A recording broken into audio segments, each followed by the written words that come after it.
안녕하십니까. 바로 보는 TV 옹부즈맨 성유미입니다.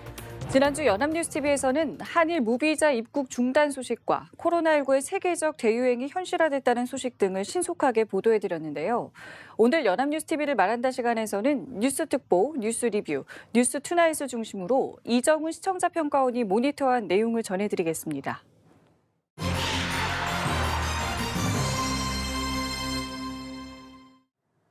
코로나19 사태로 국민들의 불편과 우려가 일상생활 곳곳으로 확대되었고 예상치 못한 집단 감염 사례의 증가로 정부와 지자체의 부담이 더욱 커지게 된 지난 한 주였습니다.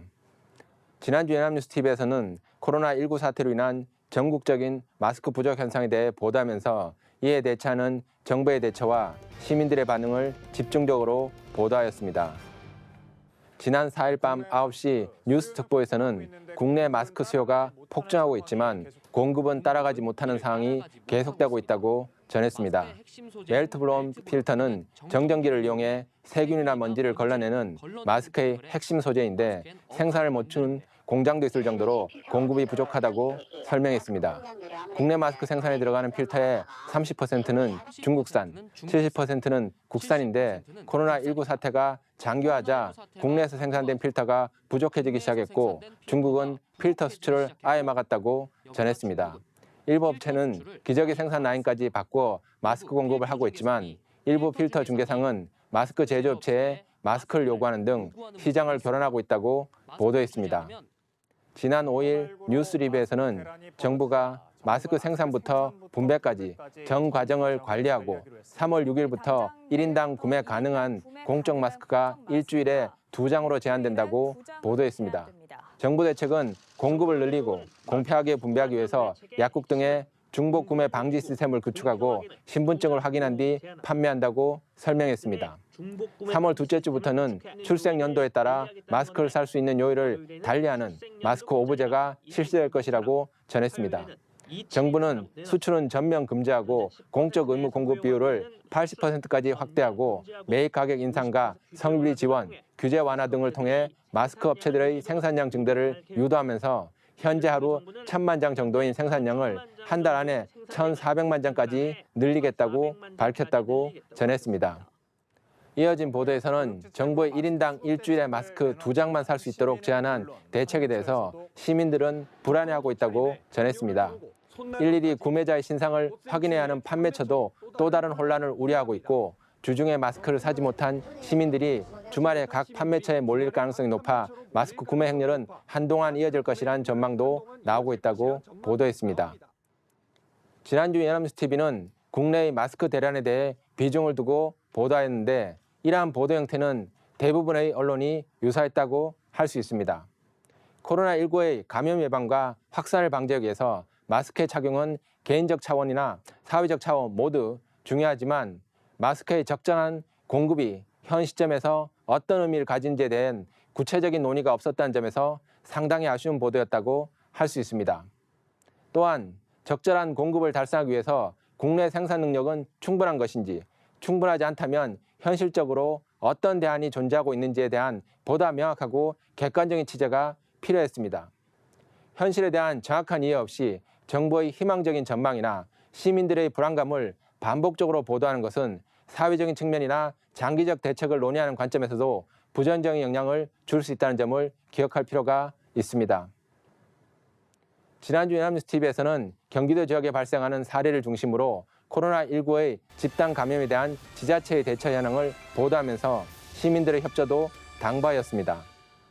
지난 6일 뉴스 리뷰에서는 경기도 성남의 분당 재상병원에서 의료진과 환자 등 9명이 코로나19에 집단 감염돼 진료가 중단됐고 방역당국은 자세한 감염 경로를 추적하고 있다고 보도했습니다.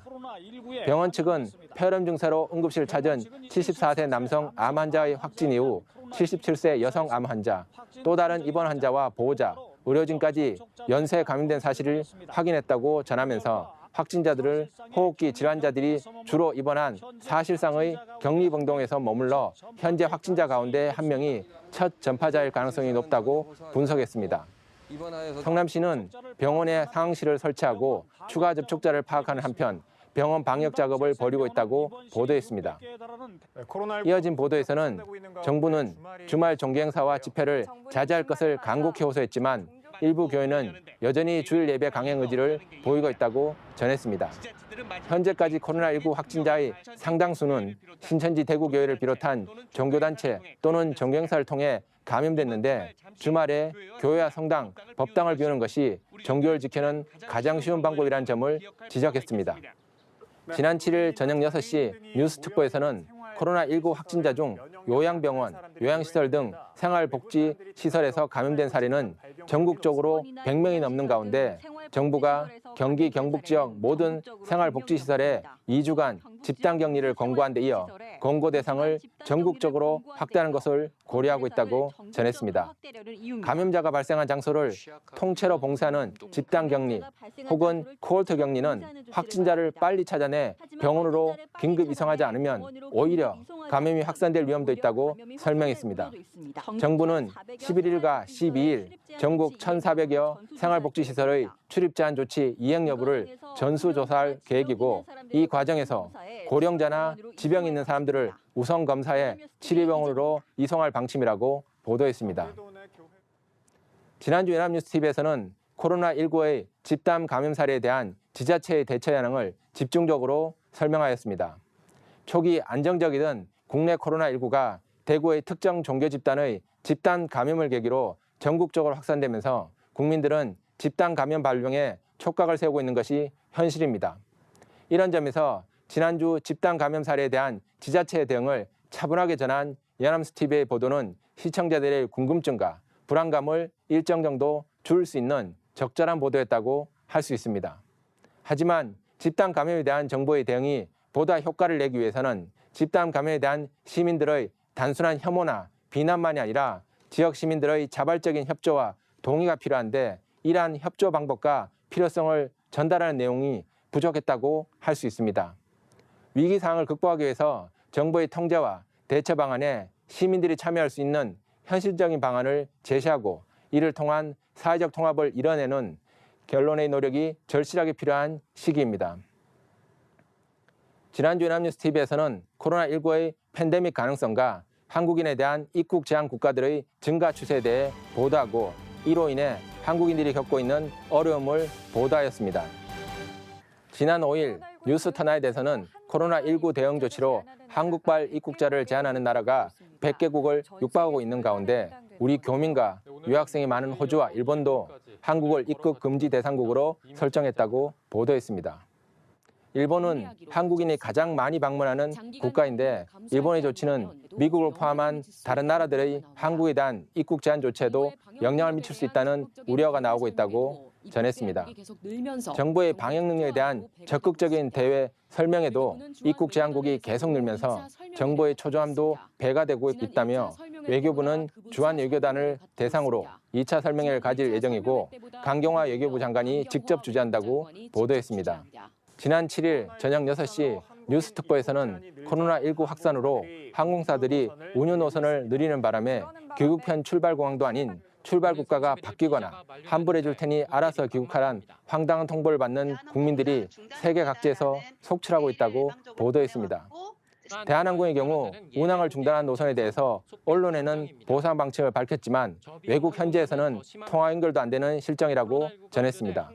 저비용 항공사의 경우 항공권 취소 수수료를 청구하다 일방적으로 노선을 취소 후 환불하면서 알아서 귀국하라고 했다고 보도했습니다. 코로나19 확산을 막는다는 명목으로 항공사 임의로 중단하는 노선까지 급증해 귀국길이 막힌 사람들의 피해는 더 늘어날 것으로 전망했습니다. 지난 8일 저녁 6시 뉴스특보에서는 중국에서 시작된 코로나19가 전 세계 100여 개국을 강타하고 확진자 수만 10만 명을 훨씬 넘어섰지만 세계보건기구는 여전히 신중한 입장을 보이고 있다고 보도했습니다. 미국 존스홉킨스 대학 집계에 의하면 지난 8일 오후까지 전 세계 103개국에서 10여만 명이 확진됐고 사망자는 3,600명에 도달했다고 전했습니다. 중국 푸단대학 연구팀은 중국 이외 지역의 확진자 수가 19일마다 10배씩 증가할 가능성이 있다고 경고하는 등 곳곳에서 이미 팬데믹 상황에 접어들었다는 분석이 나오고 있다고 전했습니다. 세계보건기구는 아직 코로나19를 위한 팬데믹 정의는 아무것도 규정된 것이 없다면서 아직 선언할 단계가 아니라고 신중한 태도를 견지하고 있다고 전했습니다. 과거 세계보건기구가 조류 인플루엔자 당시 팬데믹을 선포하고 과잉대응이란 비난을 받은 데다 국제사회에 미칠 경제적, 정치적 파장 우려에 선뜻 결단을 내리지 못하고 있다고 분석했습니다. 지난주 연합뉴스TV에서는 코로나19의 세계적 확산과 더불어 각국의 입국 금지로 인한 현지 한국인의 어려움에 대해 보도했습니다. 한국인 입국 금지로 인한 구체적 피해 사항은 급박한 국내 사항으로 묻힐 수 있었는데 재외국민이나 외국을 여행 중인 국민들의 구체적 사항을 보도했다는 점에서 시기적절한 보도였다고 할 수 있습니다. 정부의 노력에도 불구하고 내려진 각국의 조치에 대해서 단순 사실 보도에 그친 것은 다소 아쉬운 점이라고 할 수 있습니다. 각국의 한국발 입국 제한에 대해 국제법이나 국제관리를 적용해서 설명하는 내용이 좀 더 포함되었다면 시청자들은 단순한 감정적 반응보다 사항을 현실적으로 이해하고 생산적인 논의로 나아갈 수 있을 것입니다. 전례 없는 위기 상황에서 외교 관계는 이상적인 호혜 관계나 극단적인 적대 관계만을 가져가는 것이 아니라 현실적인 타협점을 찾아 나가는 과정이란 걸 언론은 상기시킬 필요가 있습니다.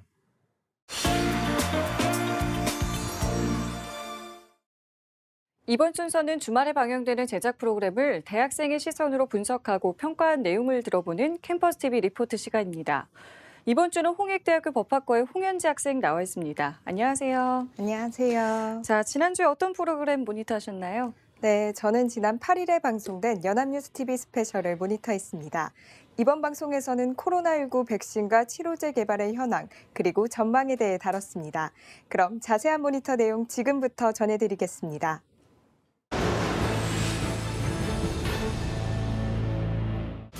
방송은 중국 우한에서 시작된 코로나19의 전 세계 감염 현황으로 시작합니다. 전 세계 코로나19 확진자 수는 중동과 유럽, 남미까지 코로나19가 빠르게 확산하자 세계보건기구는 글로벌 위험 수준을 최고 단계인 매우 높음으로 상향했는데요. 세계 각국이 자국민 보호에 나서며 미국은 비상사태 선포를 준비 중이라고 합니다. 전국적인 코로나19 확산에 대비해 유럽 전 지역에서도 확진자가 급증하는 상황이고 중동에선 이란이 코로나19 진원지로 떠올랐다는데요. 확진자가 급증하면서 중동 지역의 새로운 진원지로 떠올랐습니다. 최재욱 대한의사협회 과학검증위원장은 팬데믹, 세계적 대유행에 대한 우려를 표했습니다. 전염병이 퍼져 세계적으로 대유행하는 단계를 일컫는 말입니다. 전병률 전 질병관리본부장은 신종플루와 비교했을 때 코로나19는 지역사회 감염뿐만 아니라 실내 감염도 이뤄져 감염 관리가 훨씬 어렵다고 분석했는데요. 이번 코로나 사태에서 슈퍼 전파가 발생한 이유는 코로나19는 초기부터 바이러스가 많이 나오기 때문에 기침이나 침을 통해서 쉽게 전파될 수 있어서라고 합니다. 침을 통해서 남한테 쉽게 전파될 수 있을 것으로 추정됩니다. 코로나 바이러스는 표면 돌기 모양이 왕관처럼 보여 코로나로 불린다는데요. 코로나라고 이름을 붙여 부르는데요. 사스와 메르스, 이번 코로나19까지 모두 코로나 바이러스의 변종이라고 합니다. 변종입니다. 코로나19는 RNA 바이러스 구조라는데요. 왕관 모양 돌기를 통해 감염되는 코로나19의 감염 원리를 그래픽으로 설명해줘 더 잘 이해할 수 있었습니다. 세포 안으로 침투하는데요. 세계보건기구에 따르면 신종 전염병의 60%는 인수공통 감염병이고 이 중 75%가 야생동물로부터 유래했다는데요. 75%가 야생동물로부터 유래했다고 하는데요. 코로나19와 메르스, 사스의 감염 경로와 특징을 비교한 표를 보면서 세 바이러스의 차이를 이해할 수 있었습니다. 강력한 변종 바이러스가 등장할 확률이 높다는 겁니다. 국내에서는 코로나19 환자가 발생한 지 16일 만에 첫 완치 소식이 들려왔는데요. 처음으로 완치 판정을 받고 퇴원했습니다. 그런데 아직까지 코로나19 전용 치료제는 없다고 합니다. 치료할 수 있었던 걸까요? 국내 코로나19 환자 치료에는 에이즈 치료제와 말라리아 치료제가 사용된다는데요. 하이드록시클로로퀸이라는 제품입니다. 보건당국은 다른 항바이러스제 수입도 검토하고 있다고 합니다. 수입을 고려하는 첫 번째 약은 일본 신종플루 치료제 아비간이라는데요. 아비간입니다. 최근 중국에서 치료 효과가 있는 것으로 나타났기 때문입니다. 설대우 중앙대 교수는 신종플루와 코로나19는 모두 RNA 바이러스이기 때문에 신종플루 치료제가 코로나19 치료에도 쓰일 수 있다고 분석했습니다. 뭔가 조회를 하니까 항바이러스제가 코로나19에 효과가 있는 이유는 확대 임상 적용 때문이라는데요. 바이러스 자체는 각각 다르고 같은 RNA 계열의 약을 투약하고 효과를 보이면 치료제의 선택지를 넓히는 방식이라고 합니다. 저쪽에도 더 든 것 같으니까 그러면 다른 약도 혹시 듣지 않을까? 세계보건기구는 코로나19 진단 기술과 치료제, 백신 분야에서 연구개발 전략을 수립해야 한다고 밝혔는데요. 전략을 수립해야 한다고 밝혔습니다. 국제백신연구소에서는 코로나19 백신 개발을 위해 동물 실험, 임상 시험을 계획 중이라고 합니다. 최근 코로나19 백신 개발에 적극 나섰다고 합니다. 또 마크 로제는 국내 최초로 코로나19 확진자로부터 코로나19 바이러스 분리배양에 성공했다고 합니다. 바이러스 분리배양에 성공했습니다. 국내에서 발생한 코로나19 바이러스와 애초 중국의 코로나 바이러스 염기 서열 차이를 조기 분석했다는데요. 조기 분석이 필요했었습니다. 그 결과 99.7%가 일치했지만 9개의 유전적 변이가 있음을 알아냈다고 합니다. 유전체를 분석했는데 그러나 9개의 변이가 감염이나 치명률에 영향을 미치지 않는다는 말에 안심이 됐습니다. 감염이라든지 치명률에 또 다른 국내 연구진인 한국화학연구원은 사스와 메르스 항체로 코로나19를 무력화하는 항체를 찾았다고 합니다. 항체 2개와 메르스 항체 1개가 전문가들은 치료제나 백신 개발은 오랜 시간이 걸리지만 차후를 대비하기 위해서라도 꼭 필요하다는데요. 그러나 연구 개발을 할 때 한계점도 있다고 합니다. 한계점도 존재한다는데요. 설대우 교수는 아직 우리나라에 메르스 약도 없다며 당시만 해도 약이 개발될 것 같았지만 상황이 끝나면 흐지부지 됐는데 그 이유가 백신을 개발한 후 부작용을 확인하는 과정이 어려워서라고 지적했습니다. 부작용을 확인하는 거예요. 코로나19와 같은 신종 감염병에 빠르게 대응하려면 일회성 백신 기술이 아닌 표준화 기술과 플랫폼 구축이 중요하다는데요. 설대우 교수는 감염병을 전문적으로 연구할 수 있는 연구기관을 세워야 한다고 조언했습니다. 긴 호흡을 가지고 감염병에 사전 대비해야 희생을 줄일 수 있다는 말에 공감됐습니다. 감염병에 대해서 사전 준비를 해야 된다는 거예요. 제롬김 국제백신연구소 사무총장 역시 질병을 치료하는 것보다 예방하는 것이 훨씬 경제적이라고 했습니다. 세계는 한국 정부의 대응을 높게 평가하고 있다는데요. 뛰어난 진단 능력과 양질의 의료 서비스, 감염 정보를 투명하게 공개한 대처 때문이라고 합니다. 개인 차원의 예방 수칙 지키기도 중요한데요. 지켜야 할 수칙이 있습니다. 정은경 중앙방역대책본부장은 사회적 거리두기를 강조했습니다. 거리두기와 감염병 예방 수칙 준수를 당부드립니다. 코로나19 극복을 위해 각자의 위치에서 최선을 다할 때라는 말로 방송은 마무리됩니다.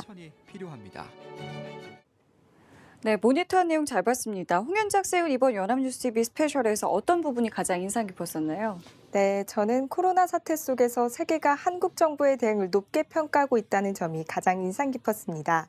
주요 선진국에선 우리나라의 코로나19 진단 능력과 양질의 의료 서비스, 그리고 감염 정보를 투명하게 공개한 대처에 호평이 이어지고 있다는데요. 이에 안도감을 느꼈습니다. 네, 알겠습니다. 지금까지 홍익대학교 법학과의 홍현지 학생과 함께했습니다. 말씀 고맙습니다. 감사합니다.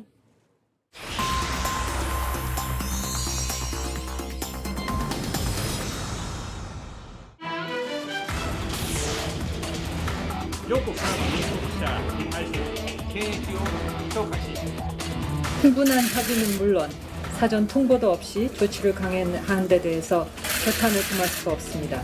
일찍이 철회를 하지 않을 경우 우리로서도 상호주의에 입각한 조치를 포함한 필요한 대응 방안을 강구하지 않을 수 없을 것임을 말씀드립니다.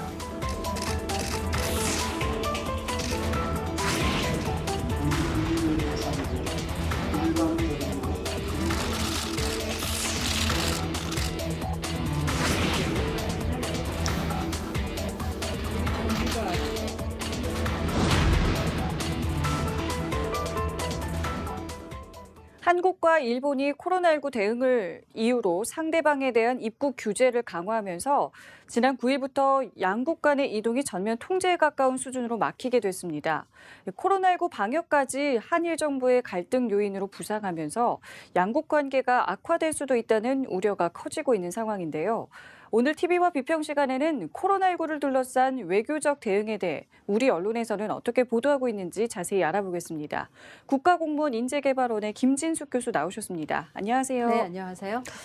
자, 지금 한일 양국 간의 이동이 사실상 전면 통제된 상황입니다. 네. 일단은 이렇게 된 배경과 그 과정을 전해주시고요. 또 정치권의 반응까지 짚어볼까요? 네. 일본 정부가 이제 지난달 27일부터 2주 이내에 우리나라 대구와 청도에 체류한 이력이 있는 이제 외국인에 대해서 일본 입국을 이제 거부했습니다. 또 바로 뒤이어서 지난 5일에는 한국과 중국에서 온 입국자에 대해 검역 소장이 지정한 장소에서 2주간 대기하고 또 국내 대중교통을 사용하지 말 것을 요청한다면서 사실상 한국발 입국자에 대한 강제 격리에 나섰습니다. 우리 정부 역시 국가안전보장회의 NSC를 소집해서 일본에 대해 상호주의에 입각한 조치로 일본인 비자 면제 정지와 또 일본 전역에 대한 여행 경보 상향 등의 대응 조치에 들어가면서 이제 양국 간의 입국 비자 면제가 지난 9일 0시부터 중단되게 이르른 것입니다. 코로나19의 여파가 가뜩이나 이제 민감한 한일 관계의 뇌관으로 옮겨 붙은 모양새가 되고 있습니다. 정치권에서는 여야가 상반된 입장을 보이면서 서로 충돌했습니다. 여당인 더불어민주당은 일본이 코로나19 뒷북 대응으로 지지율이 급격히 하락하는 상황에서 아베 정부의 정치적인 승부수라며 도쿄 올림픽 연기나 취소 여론 등을 잠재우려는 꼼수라고 비판했습니다. 반면에 미래통합당은 우리 정부의 대응에 대해서 질병의 근원지였던 중국에는 문을 활짝 열어서 초기 방역에는 실패해놓고 정치적인 셈법으로 일본에 대해서만 맞대응한 것이라고 비판하고 나섰습니다. 언론 보도 역시 이제 보수와 진보로 이제 나눠지면서 현격한 시각차를 드러냈습니다. 보수 언론에서는 한국에 대한 입국 금지나 제한 조치를 하는 나라가 이제 100여 개 국가에 이르고 있는데 정부는 유독 이제 일본에 대해서만 강력하게 맞대응하는 그런 모양새라면서 코로나 사태가 이 지경까지 오게 된 데는 중국으로부터의 감염원을 초기에 차단하지 못한 정부의 총체적인 부실이라고 연일 몰아붙였습니다. 반면에 이제 진보 언론에서는 우리 정부의 대응은 일본 정부의 느닷없는 조치에 따른 불가피한 선택이었을 것이라면서 일본이 갈등을 증폭할 생각이 아니라면 한국인에 대한 입국 제한 조치를 즉각 재고해야 한다고 촉구했습니다. 네. 이 같은 일본 정부의 규제 또 우리 정부의 대응에 대해서 일본 정부 또 일본 언론과 우리 언론에서는 각각 어떻게 보도를 하고 있었나요? 네, 이제 최근에 이탈리아 등 해외 상황이 이제 심각해지고 있는 상황이죠. 특히 이제 일본 같은 경우에는 적극적인 환자 발견이 미흡하고 또 환자 발생에 대한 역학적인 연관성 파악이 부족한 상황이라고 이미 우리 정부에서 밝힌 바가 있습니다. 일본 언론에서도 이제 아베 정부의 코로나19 대응이 사령탑 부재로 혼란을 겪고 있으며 위기 관리에도 문제점을 노출하고 있다고 지적하고 있습니다. 이제 얼마 전 아베 총리가 국회 참의원 예산위원회에 출석했을 때 한국과 중국의 입국 제한 조치를 결정하는 과정에서 전문가 과정을 거치지 않은 것이 결정 과정에 있어서 잘못된 것이 아니냐는 그 의원들의 질의에 대해서 혼자만의 판단이 아니라 외무성 등과 이제 상의한 후에 정치적 판단을 했다라고 이렇게 설명을 했는데요. 정치적 판단이라는 말에 주목해 볼 필요가 있을 것 같습니다. 아사히 신문은 이번 코로나19 관련 입국 제한 조치는 방역 주무부처인 후생노동성이 일부 반대했던 것으로 알려지고 있다라고 전했습니다. 실무 관료들과의 구체적인 논의 없이 측근들의 생각에 의존해서 대책을 급주하는 경우가 많다는 것입니다. 도쿄신문은 한국의 경우 검사와 방역 태세에서 일본에 앞서고 있다는 자부심을 갖고 있는데 이런 상태에서 쓸데없이 한국을 자극했다라고 지적을 했고요. 또 니혼게이자의 신문은 이번 결정이 이제 비즈니스와 관광 등 일본 경제에 미칠 악영향에 대해서도 우려하기도 했습니다. 우파 성향의 산케이 신문도 아베 총리의 위기 관리 능력이 흔들리고 있다고 지적을 했는데요. 아베 정부가 이제 8년째 장기 집권하고 있으나 코로나19 대처와 관련해서는 정부 관계부처 사이의 연계가 좀 부족하다라고 보도했습니다. 우리 언론의 보도를 좀 살펴보면 우선 조선일보는 사설을 통해서 일본에 이어 미국까지 한국인의 입국을 막을 경우 그 피해는 상상하기조차 어렵다라고 밝혔습니다. 우리의 외교 당국이 사전에 긴밀하게 움직였다면 과잉 조치를 막고 또 국민 불편도 최소화할 수 있었을 텐데 결국 뒷북 대응으로 일관하다가 사태를 키웠다는 것입니다. 그러면서 중국 눈치를 보느라고 방역의 문을 열어놨다가 전 세계에서 고립무원 신세가 됐다라고 또 연일 비판하고 나섰습니다. 반면에 한겨레 신문은 한국인 입국 제한을 무작정 비난할 수는 없지만 과도한 공포 때문에 지나친 제한 조처가 나오는 것은 아닌지 좀 꼼꼼하게 따져볼 필요가 있다라고 지적했습니다. 국내 확진자 급증은 우리의 어떤 검진 역량이 미국이나 일본에 비해서 월등히 높기 때문에 그런 사실을 조금 이제 각국 정부에 정확하게 알려서 무리한 조처가 나오지 않도록 외교력을 발휘해야 한다라고 강조했습니다. 예. 이런 상황에서 코로나19의 세계적 대유행 공포가 더 확대가 되고 있는 상황이기 때문에 각국은 자국민 보호에 더 적극적으로 나서고 있는데요. 외교적인 상황에 대해서 언론에서는 좀 어떻게 다루고 있었나요? 네, 그렇습니다. 이제 우리나라에 대해서 상당히 우호적이었던 이제 베트남의 경우를 보더라도 한국인 입국자들에게 이제 별도의 입국 절차를 거치게 한 뒤에 격리하기로 한 뭐 이런 상황까지 간 것은 우리의 코로나19 상황에 대한 외국의 어떤 냉정한 시선을 보여주는 사례라고 생각이 듭니다. 이러한 해외의 입국 거부나 격리로 인해 우리 국민의 피해가 이제 발생하는 것을 막기 위해서 정부는 외교적인 모든 수단을 총동원해야 되는 것은 뭐 당연한 일이라고 볼 수 있겠습니다. 이런 사안이 이제 발생했을 때 우리 언론은 국민의 안전을 최우선으로 두고 사안을 좀 더 면밀하게 보도했으면 좋겠습니다. 코로나 사태에서 비롯된 우리나라의 외교적인 어떤 상황을 보도한 언론 기사들을 보면 전 세계에 확산되는 코리아 포비아, 또 세계적인 한국의 빗장, 또 외교 무능 뭐 이런 표현들을 쓴 기사를 볼 수 있었는데요. 조금 표현에 신중을 기해야 할 대목이 아닌가 생각이 듭니다. 정치권에서도 뭐 코리아 포비아라는 단어를 심심치 않게 사용하고 있는데 이제 언론에서조차 이런 표현들을 타이틀로 사용을 한다던가 또 무능이라는 단어로 이제 낙인 찍어버리는 뭐 그런 것들은 지금 우리 현실에 아무런 도움이 되지 않을 것 같다는 생각이 듭니다. 특히 확인되지 않은 내용을 보도하거나 이제 부적절한 표현을 사용할 경우에 불필요한 갈등으로 또 더 큰 피해를 입을 수 있다는 사실을 기억했으면 좋겠습니다. 무엇이 근본적으로 부당한 것인지 또 정말 우리 국민만 피해를 보는 것인지 어떤 정확한 사실을 전해야 할 것입니다. 한국이 국제적으로 고립됐다. 또 한국인을 기피한다 이러한 문구로 우리 국민들을 뭐 위축시킨다던가 또 무리한 예측으로 위기감을 조성하는 것은 바람직하지 않아 보입니다. 또 하나 또 우려되는 점을 들자면 이제 코로나19가 정쟁화되는 것입니다. 지금 많은 언론들은 정부의 방역 대책에 대해서 상당히 열심히 이제 감시하고 있습니다. 하지만 이러한 언론의 지적이 정말 모두 정부의 탓인 건지 비판을 위한 비판은 아닌지 좀 돌아볼 필요가 있지 않나 생각해 봅니다. 언론은 이 엄중한 시국에 국민에게 정말 도움이 되는 정보, 또 우리 사회가 꼭 챙겨야 할 것들을 냉철하게 좀 판단해서 보도했으면 좋겠습니다. 예, 말씀을 해주신 것처럼 국내외 언론의 바람직한 역할이 그 어느 때보다 이제 좀 중요한 시기인데요. 어떤 역할들이 좀 필요하다고 보시는지요?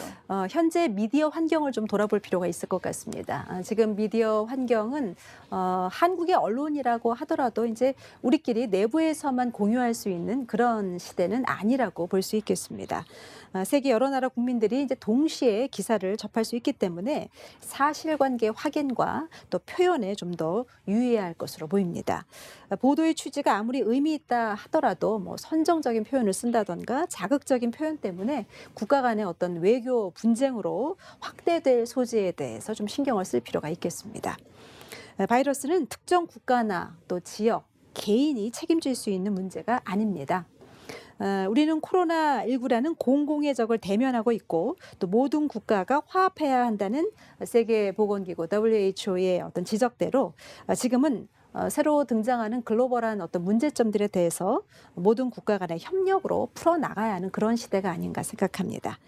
불확실성과 두려움 때문에 전 세계가 더 큰 피해를 입지 않도록 언론의 어떤 역할과 노력이 더욱더 필요한 시기라는 생각이 듭니다. 특히 이제 경제 위기가 장기화될 것이라는 우려가 점점 더 커지고 있는데요.